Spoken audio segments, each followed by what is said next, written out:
Dadar Ratnagiri passenger बंद होऊ देणार नाही, परिवहन मंत्री प्रताप सरनाईक यांनी या संदर्भातली माहिती दिलेली आहे।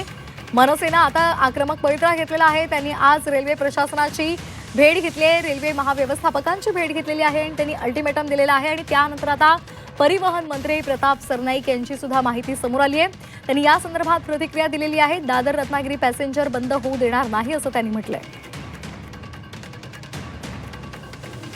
अशा पद्धतीनं जर ट्रेन परराज्यासाठी वाढवण्यात येत असतील तर निश्चितपणे ते चुकीचं आहे। रत्नागिरी कोकणवासीय जो आहे तो मुंबई MMR क्षेत्रामध्ये फार मोठ्या प्रमाणात येत जात असतो, किंबहुना आठवड्यातून एक दिवस तरी आपल्या इच्छितस्थळी जाऊन गावी जाऊन तो कोकणी माणूस परत येत असतो। त्यामुळे रत्नागिरी किंवा सिंधुदुर्ग ह्या रूटला जास्त प्राधान्य रेल्वे खात्यानं देणं गरजेचं आहे। त्यामुळे त्या ज्या ट्रेन आहे ते वाढवणं गरजेचं आहे। जर गोरखपूर ट्रेन वाढवण्याचा प्रयत्न किंवा वाढवली जर असेल तर निश्चितपणे रेल्वे खात्यानं त्या बाबतीतला फेरविचार करणं गरजेचं आहे।